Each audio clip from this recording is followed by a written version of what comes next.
Le village de Koukan n'était pas comme les autres. Il était divisé en deux. Littéralement. D'un côté, l'Est, les riches. De grandes maisons en briques rouges, des toits de tôle neuve, des voitures brillantes garées devant les portails, l'électricité dans chaque maison, l'eau courante à volonté. Les enfants y portaient des uniformes repassés et des chaussures cirées. De l'autre côté, l'Ouest, les pauvres. Des cases en banco fissurées, couvertes de tôle rouillée ou de paille trouée. Pas d'électricité, l'eau se puisait loin, parfois au marigot. Les enfants y couraient nus, maigres, le ventre gonflé par la faim, leurs rires étouffés par la fatigue. Entre ces deux mondes, un marché. Comme une frontière. Et personne ne la franchissait. Les riches méprisaient les pauvres. Les pauvres haïssaient les riches. Salimata, 19 ans, fille unique de l'homme le plus puissant de Koukan, dormait dans sa grande chambre climatisée. Ses cheveux crépus étaient tressés finement en longues nattes tombant sur ses épaules. Elle rêvait. Dans son rêve, elle voyait des enfants nus, aux pieds blessés, pleurer près d'un puits à sec. Elle s'approchait pour leur donner de l'eau, mais son père apparaissait, tenant une machette ensanglantée. Il criait. « Ne t'approche jamais d'eux. Ils ne sont pas comme nous. » Elle se réveilla en sursaut, le cœur battant. Elle se leva et regarda par la fenêtre. À l'ouest, au loin, elle voyait les toits des pauvres briller sous la lune. Et elle sentit un pincement au cœur. Issa, 21 ans, grand, élancé, la peau noire comme l'ébène, marchait pieds nus dans la poussière du marché. Sur ses épaules, un énorme sac de riz qu'il portait pour un commerçant riche.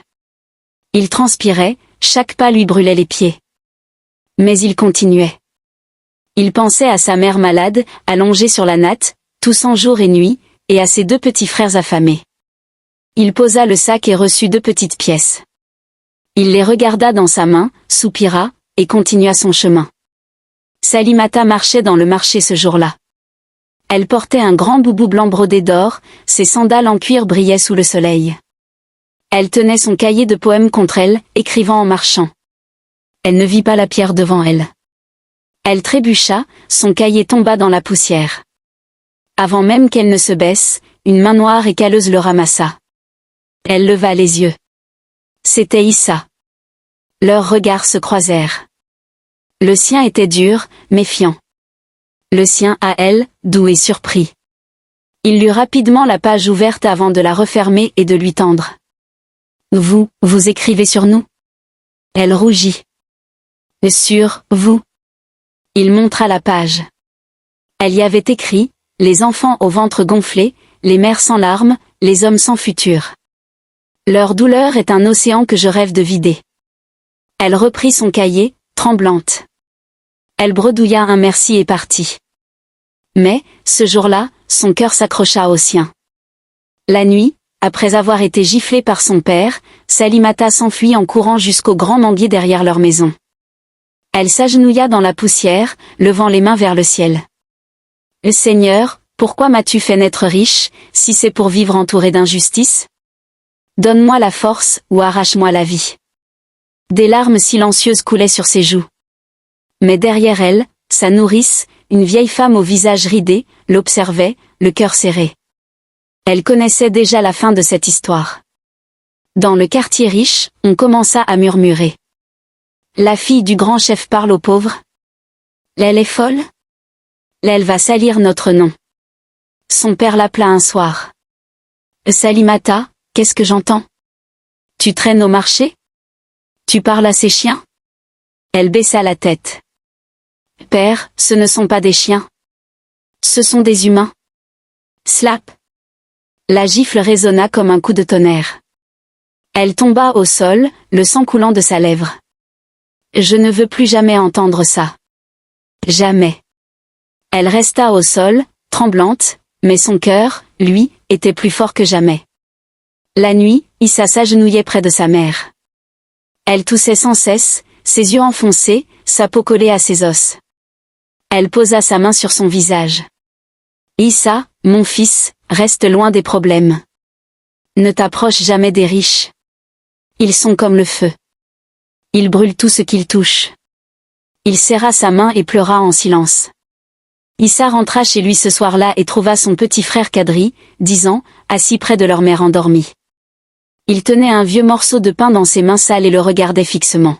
« Issa, est-ce que je vais mourir de faim comme papa ?» Issa sentit un poignard lui transpercer le cœur. Il s'agenouilla et lui prit le visage. « Non, jamais. Je me battrai pour toi. Je me battrai jusqu'à mon dernier souffle. » Kadri sourit faiblement. Mais Issa voyait dans ses yeux que l'espoir l'avait déjà quitté. Salimata revint plusieurs fois au marché. Elle cherchait Issa du regard, son cœur battant fort. Un soir, elle le trouva assis derrière une vieille caisse, lisant un livre déchiré à la lumière d'une lampe tempête. Elle s'approcha doucement. « Que lis-tu » Il leva les yeux, surpris. « Victor Hugo. Les Misérables. » Elle sourit. « Je peux m'asseoir » Il hocha la tête. Elle s'assit près de lui, sur la poussière froide. Et il lut à voix haute, son grave timbre résonnant dans la nuit. Il est plus facile de créer des enfants forts que de réparer des hommes brisés. Elle ferma les yeux et écouta, son âme entière frissonnant. Le lendemain, alors qu'il lisait Victor Hugo, Salimata sortit un papier de son cahier et le lui tendit. « Lis ça. » Il lut à voix haute. « Ton regard est un soleil. Dans ma nuit de misère. Ton souffle est un torrent. Dans ma soif de lumière. » Il la regarda, les yeux brillants. « C'est beau. Mais dangereux. » Elle baissa la tête. « Je sais. Mais je préfère mourir pour la vérité que vivre pour le mensonge. » Un soir, son père la suivit. Il la vit assise dans la poussière, riant avec Issa. Il rentra furieux. La nuit, il réunit ses hommes de main. « Demain, je veux que ce garçon disparaisse du village. Je ne veux plus jamais le voir ici. » Mais avant l'aube, un vieux griot aveugle vint trouver Issa. « Mon fils, fuis ce village avant qu'il ne soit trop tard. Tu es né sous la malédiction des deux terres divisées. Leur amour est interdit. » Issa le regarda, terrifié. « Que veux-tu dire ?» Le vieux soupira. « Il y a 200 ans, un riche a violé une pauvre. Depuis, Dieu a divisé la terre en deux, et le jour où un riche et un pauvre s'uniront, la terre elle-même boira leur sang.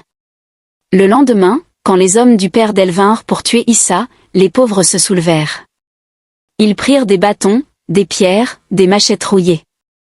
Nous n'avons plus rien à perdre. Ils veulent tuer un de nous, ils nous tueront tous. » Le marché se transforma en champ de guerre. Salimata sortit en courant, hurlant le nom d'Issa. Elle le trouva blessé, la tête en sang, mais vivant. Avant l'attaque des hommes du père de Salimata, les pauvres se rassemblèrent autour d'Issa. Une vieille femme leva sa canne vers le ciel. « Qu'il soit notre espoir. Même s'il doit mourir, qu'il meure en nous laissant un rêve. » Un vieil homme posa sa main sur l'épaule d'Issa. « Si tu tombes, nous prendrons ta place. Et si nous tombons, d'autres prendront la nôtre. » C'est ainsi que naissent les révolutions. C'est son amie, Aminata, qui avait tout révélé au père. « Je l'ai fait pour toi, Salimata, » cria Aminata. « Pour moi, » hurla-t-elle en larmes. « Ou pour toi, pour ta jalousie ?» La nuit suivante, les pauvres organisèrent un mariage secret. Sous un grand fromager, autour d'un feu, un vieux marabout récita des bénédictions. Issa regarda Salimata, vêtue d'un simple pagne blanc, les cheveux décoiffés, mais jamais elle n'avait été aussi belle. « Je te promets, je te protégerai, même de la mort. » Elle sourit, des larmes roulant sur ses joues. « Et moi, je te suivrai, même dans la mort. » Pendant leur mariage secret sous le fromager, le vieux marabout posa ses mains tremblantes sur leur tête. « Que vos âmes soient liées pour l'éternité. Que même si la terre boit votre sang, vos cœurs restent unis, jusqu'au jour où Dieu réunira les deux terres en une seule. » Ils fermèrent les yeux, et pour la première fois, leurs cœurs furent en paix. Au moment où son père leva la machette, Salimata eut une vision. Elle se vit, vieille, assise sous un arbre, entourée d'enfants rieurs, racontant son histoire. Elle se vit heureuse, libre. Mais la vision s'effaça brusquement, remplacée par le visage ensanglanté d'Issa qui la regardait une dernière fois. Elle comprit alors que son histoire ne connaîtrait jamais de fin heureuse. Au lever du soleil, alors qu'ils rentraient main dans la main, ils virent les hommes du père, armés de fusils. Salimata cria. « Non. Il est mon mari maintenant. » Son père sortit de la foule, machette à la main. « Alors tu mourras avec lui. » Il leva sa lame. Issa se mit devant elle. « Ne la touche pas. » Mais le coup partit. La machette s'enfonça dans le dos d'Issa. Il tomba à genoux, la bouche pleine de sang. Salimata hurla. Elle tomba à genoux près de lui, ses mains pleines de son sang chaud. Elle le serra contre elle. « Non, non Issa reste avec moi. » Il la regarda une dernière fois, ses yeux s'éteignant doucement. Elle le serra plus fort, ses larmes coulant sur son visage mort. Le père cria. « Tu es là aussi ?» Les hommes avancèrent. Elle ferma les yeux et sourit. « Je te suivrai, même dans la mort. » Leur sang se mélangea à la poussière rouge du village, et ce jour-là, la terre but leur amour interdit.